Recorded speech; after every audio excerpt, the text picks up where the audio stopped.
주차할 데 없어서 막 빙빙 돌아본 경험 진짜 다들 한 번쯤은 있으시죠? 이 지긋지긋한 주차 문제가요. 사실은 우리 도시가 어떻게 만들어지는지에 대한 아주 재밌는 질문을 던지거든요.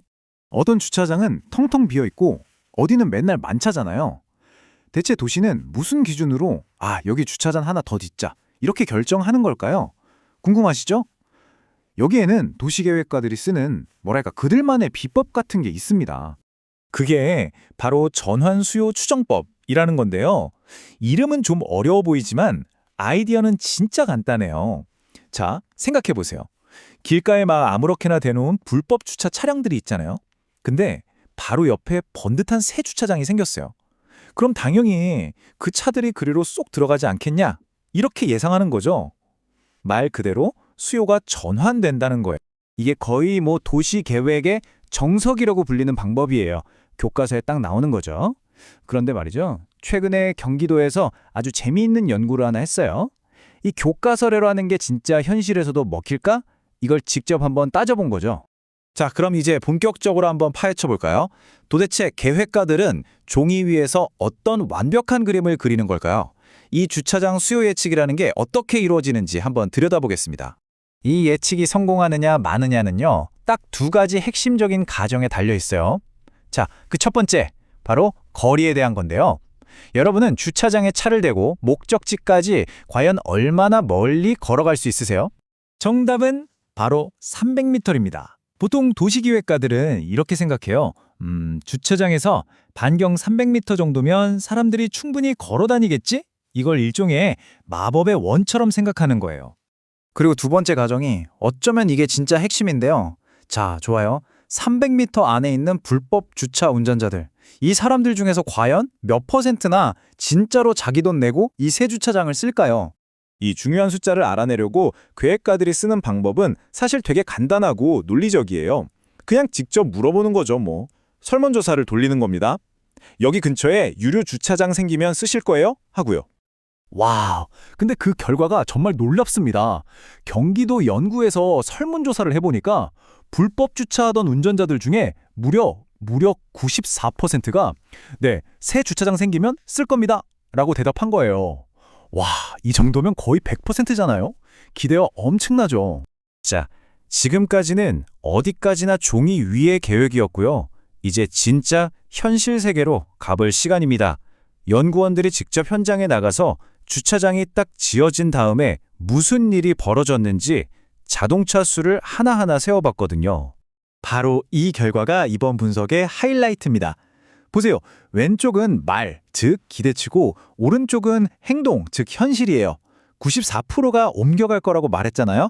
그런데 실제로 줄어든 불법 주차는 고작 10%에서 35%에 불과했습니다. 와, 이 차이 좀 보세요. 정말 어마어마하죠? 그런데 여기서 이야기가 한 번 더 뒤집힙니다. 되게 흥미로운 지점인데요. 연구 데이터를 자세히 뜯어보니까 새 주차장으로 들어간 차 대수랑 길에서 사라진 불법 주차 차 대수가 거의 똑같은 거예요. 이게 무슨 뜻일까요? 그렇죠. 새 주차장을 쓴 사람들은 원래 불법 주차하던 바로 그 사람들이 맞았다는 겁니다. 그러니까 전환이라는 기본 아이디어 자체는 틀리지 않았던 거죠. 자, 그럼 정리를 좀 해보죠. 핵심 아이디어는 맞았는데 예측 숫자가 완전히 틀렸던 거네요. 그럼 처음에 얘기했던 또 다른 가정 기억나시죠? 그 300m짜리 마법의 원. 이건 과연 현실에서도 통했을까요? 결론부터 말씀드리면 그것도 아니었습니다. 이 그래프를 보면 바로 답이 나와요. 현실은 훨씬 더 복잡했죠.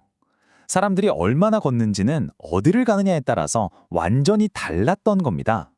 그러니까 300m라는 하나의 자로 모든 걸 재려고 했던 게 문제였던 거죠. 이건 만능 열쇠가 아니었던 거예요.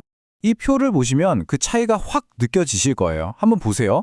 그냥 밥 먹으러 갈 때는 한 275m 정도 걷는데 공원에 놀러 간다? 그러면 454m. 심지어 회사에 출근할 때는 534m까지도 걷는다는 거예요. 목적에 따라서 걷는 거리가 거의 2배 가까이 차이가 나는 거죠. 놀랍지 않나요? 아니, 대체 왜 사람들은 설문조사에서는 그렇게 대답해놓고 실제로는 다르게 행동하는 걸까요? 그 이유를 찾으려면요, 잠깐 우리 뇌 속으로 짧은 여행을 한번 떠나봐야 합니다. 행동경제학에서는요, 이걸 선호사라고 불러요. 영어로는 stated preference. 말 그대로 설문조사 같은 데서 저는 이렇게 할 거예요 라고 말로 표현하는 선호를 뜻합니다. 그리고 이것과 완전히 대비되는 개념이 바로 현시 선호, revealed preference입니다. 이건 말로 하는 게 아니고요.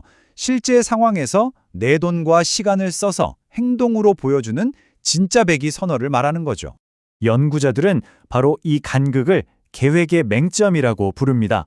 우리 마음속을 한번 들여다보면 설문조사를 할 때 아무래도 좀 더 괜찮은 사람처럼 보이고 싶잖아요? 혹은 에이, 주차장만 생기면 난 당연히 불법 조치 안 하지 하면서 자기 행동을 합리화하고 싶어하는 마음이 있다는 거예요.